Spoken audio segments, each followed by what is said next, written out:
Hello, everyone. My name is Craig DeLuz, and I'm here on behalf of a number of supporters, independent contractors, and those who utilize the services of independent contractors. For those of you who are unaware, Assembly Bill 5, which was passed last year, has severely impacted our ability to be able to earn a living and to provide much needed services to those whom we've served in the past. We are here because we demand to be heard. We're a green business. We teach people to live lightly on the earth, how to take care of this precious planet while we're also helping families navigate catastrophes and divorces and the death of a loved one, the birth of a child, an elder who's transitioning. What we do is unique. We're not just professional organizers. We're a lifeline, a confidant, a first responder. And there's no union for what we do. A huge swath of the workforce of California is going to be affected and is being affected by this. People who have elderly parents to take care of, or who have special needs children to take care of, who have to have flexible hours, or they can literally not take care of their families. And you know what really gets to me about this is that it's a lot of the folks in our society who are among the most vulnerable, who this has taken the harshest toll on. It's single mothers who rely on the flexibility of independent contracting in order to raise their kids while making a living. It's people with disabilities who aren't well suited to a traditional workplace, or in the same vein, people with health challenges or mental health needs. It's reformed convicts who have trouble getting a traditional job. It's the elderly, seniors, who do a little work on the side to supplement their Social Security. These are the folks who are being hit hardest by this law. I left my job at the end of 2018 because I wanted to have more control over my time. I wanted to be able to dictate how I made a living and to be able to work on issues with organizations and with people that mattered to me. You know, little did I know that during that time, my daughter, the mother of my grandchild, would become severely ill. I mean, we're talking over a 6-month period. She was probably out of the hospital a grand total of 3 weeks.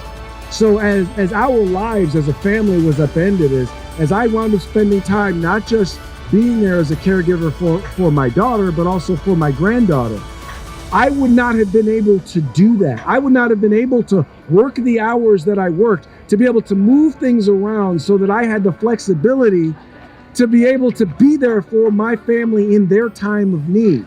Every day I hear heartbreaking stories from people. I actually compiled these into a 200-page book that I distributed to members of the legislature. And the scope of the impacts here is just really amazing.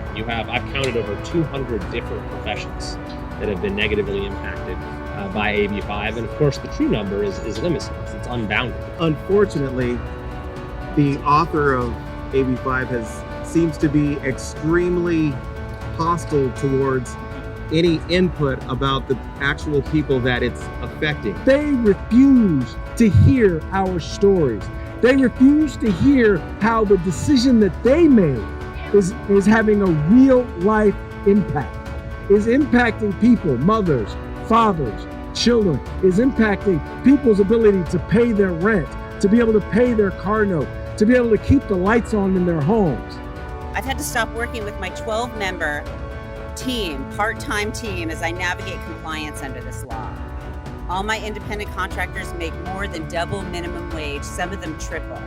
I pay for their gas and I pay for their tolls. They all have their own insurance, and they all have many other jobs that they do. And they like working as independent contractors and freelancers. And now, as I do my best to figure out all the many things I must do to comply with this law, I'm not even able to ask for help from my CPA because they're in danger of being fined $15,000 just for helping me. And I can be fined $25,000 for a single infraction. That's 2.5 times as much as the fine for a DUI with injury. One of the greatest travesties of this is, by all indicators, it is not even assisting, it is not elevating the pay of many of the people that it was literally, supposedly trying to help. I mean, I don't know if there's ever been a law that has so shattered the lives of so many people in such a short amount of time as well. AB 5 is a scourge on our economy, and not just small businesses, not just workers, but eventually that effect is going to come home to the consumers as well. There is no one that gets the benefit of AB 5 because there is no benefit to AB 5. Unfortunately, we have members of the California legislature who are telling us that they need to protect us. They need to protect us from our own freedom. They need to protect us from our own liberty. They need to protect us from being able to pay our bills and meet the needs of our clients in the best way that we know how. They want to make sure that those to whom we provide services don't get those services. I don't know what Lorena Gonzalez or who she thinks she's defending us from, but all she is doing is keeping us from being able to live the American dream the way we were told as small children in school we would be allowed to live it. Because that's the beautiful thing about a free society, is that folks can always go and create something new, but a law like this stops that from happening. This is my dream in life, to do this, to do humanitarian work that I'm called to do. Running my business and providing mentorship and training to my team, and we in turn help thousands of people. See, that's why we do this. That's why we are independent contractors, because we want to be able to control our lives and our livelihood. This is the same for most of our community of freelancers and independent contractors. This is our story.